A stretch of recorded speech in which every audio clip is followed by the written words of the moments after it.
Саламатсыздарбы? Марат Темиров атындагы жалпы орто билим берүү мектеби кыргыз тили жана адабияты мугалими Керимбекова Саадат. Бүгүнкү сабагыбыздын темасы публицистикалык стиль. Бүгүнкү сабагыбыздын максаты окуучулар публицистикалык стилдин өзгөчөлүгү, колдонуу чөйрөсү жана анын зарылдыгы жөнүндө маалымат алышат. Өз оюн ыраттуу билдирүүгө, алган билимдерин практика жүзүндө эркин колдонууга көнүгүшөт. Ар бир ишке жоопкерчилик менен мамиле жасоого калыптанышат. Өтүлгөн темаларды кайталайбыз. Биринчи, стиль деген сөз кайсы тилден алынган, эмнени түшүндүрөт. Экинчи, кыргыз тилдеги функционалдык стилдер канчо. Үчүнчү, стилдин жазуу жана өзеки формасы эмнеси менен айырмаланат. Эмне себептен стилдердин колдонуу чөйрөлөрү ар башка. Мына ушул суроолорго жооп табабыз балдар. Жаңы тема публицистикалык стиль.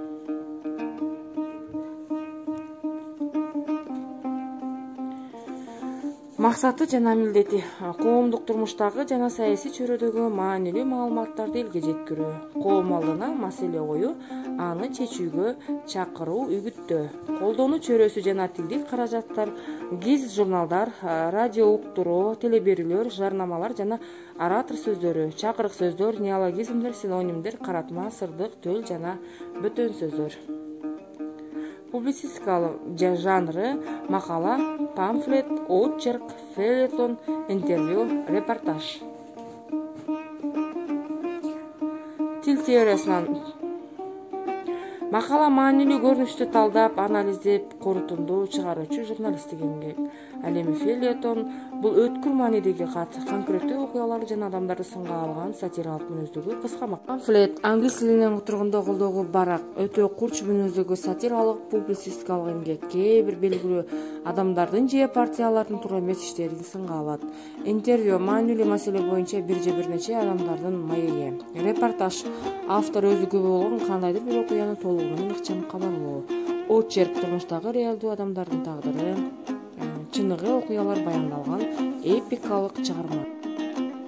Учкай маалыматтар. Биринчи, Коопсуздук кеңешинде өлкөнүн коррупцияга каршы жаңы стратегиясы кабыл алынды. Номер 2 форма менен катталган шайлоочулардын саны 315 миңге жетти.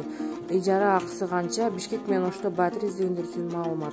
Олимпиаданын чемпиону россиялык балбан Роман Власов чоң спорттогу ийгилигинде Кыргызстандын өзүнчө орду бар экенин белгиледи. Беларусь COVID-19 каршы россиялык вакцина боюнча сыноо жүргүзөрүн айтты. Текст окуу стилдик өзгөчөлүгүнө көңүл буруу. Талас облусунун Кара-Бура районундагы карантиндик жана өзгөчө коркунучтуу инфекциялар бөлүмүнүн жетекчиси Нурболот Сунбаев кутурма оорусунан бир адамдын каза болгондугун билдирди. Анткени бейтап чөбүн тиштеп алган соң өз убагында доктурга кайрылган эмес. Билинбестен оорусу күчөп кутурмага айланып кеткен. Ага каршы дары-дармектин жоктугунан бейтапты аман алып калуу мүмкүн болгон эмес. Башка адис бул ооруну алдын алуу үчүн дарыгерге сөзсүз кайрылуу зарылдыгын эскертти.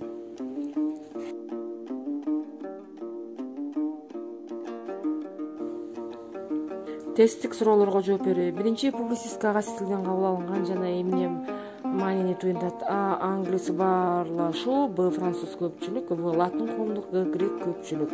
Экинчи, гезит журналдарда колдонулган журналисттин эмгеги кандай аталат? А. Отчет, Б. Кабар, В. Репортаж, Г. Макала. Үчүнчү, маалыматтар кандай болгондо ыйланы кабыл алат? Илимий, түшүнүктүү, Б. Далилдүү, аргументтүү, В. Кыска, таасирдүү, Г. Көркөм, кызыктуу.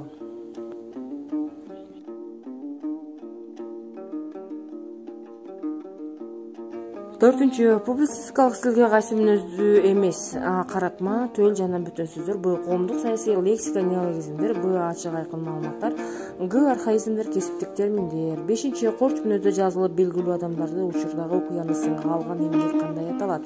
А. Фельетон, Б. Интервью, В. Очерк, Г. Памфлет.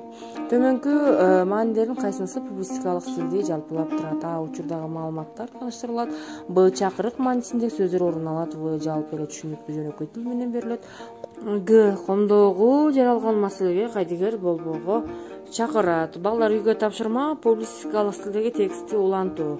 Уул ата эненин таянычы боло алабы? Ар бир үйдө уул турса, артында калган туягы, тукум улоочусу таянар тоосу ишеничи төрөлдү деп өзгөчө сүйүнүч менен белгилешкен.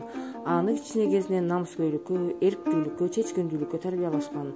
Бала ал жоопкерчиликти түшүнүп, өзүн салабаттуу, үй бүлөнүн ишенген адамы катары сезип чоңойгон. А бүгүнкү күнүчө көңүл бурганыңыздарга чоң рахмат.